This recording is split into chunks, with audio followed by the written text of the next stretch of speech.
Hello Paper Rose friends, it's Donna here from Donna is Playing Paper, and I have a card for you today that's been made in slightly different conditions to my usual. Because of the wibbly wobbly conditions that I was filming under, this video has a lot more cutting and pasting than usual, and so I'm going to voice it over because I haven't been able to necessarily show you all of the things that I did. The feature image for today's card is called Floral Bike, and I'm going to first of all make a background. Using a piece of graph paper, I put a piece of washi tape in a straight line across my background, and I've gently blended on some inks. I've used Mermaid Lagoon Distress ink and also an Altenew ink called Bamboo. I've hardly showed any footage of this because, as with some of the other processes in making the card, it wobbled the little camera on the little table around too much, and all of you would have been motion sick by now.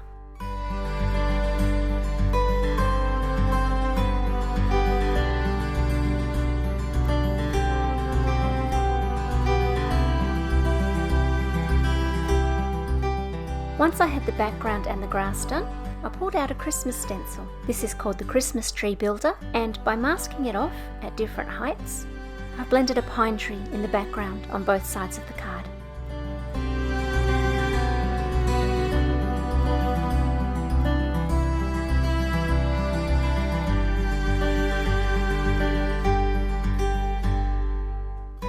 Next, it's time to stamp the image. This is called Floral Bike, and it's a beautiful detailed image. Because of this, I stamped it several times to make sure that I got all of the details on the delicate flowers. I've stamped the image using Memento Tuxedo black ink, which is Copic marker friendly.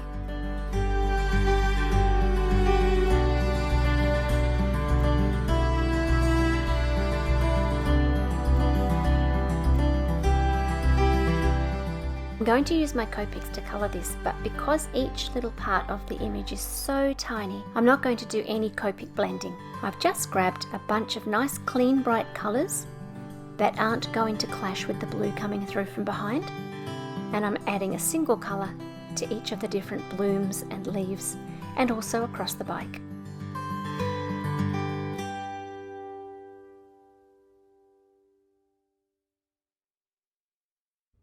Once the Copic colouring was done, I've added all my shading using coloured pencils.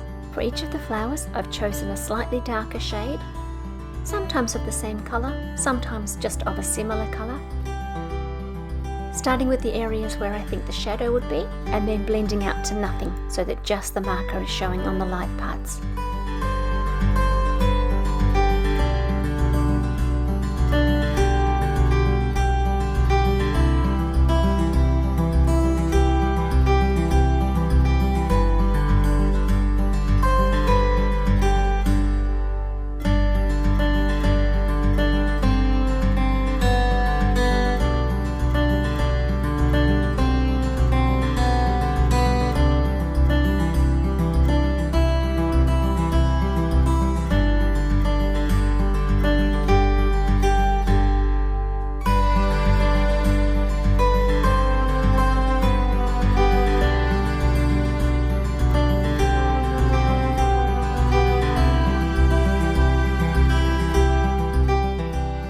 Coloured the whole bike, I decided I'd like a little texture on the grass. So once again, the Christmas Tree Builder stencil has come to the rescue, and I've used the baubles just to make some little tufts of grass.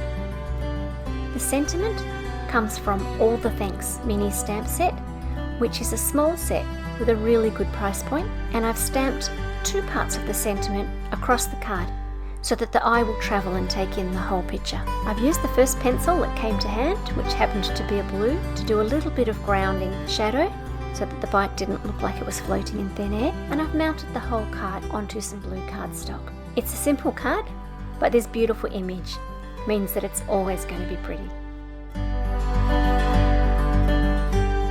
If you've enjoyed this video, don't forget to subscribe to the Paper Rose channel, and you can see all of the things that the different designers get up to here. Until next time, stay safe everybody.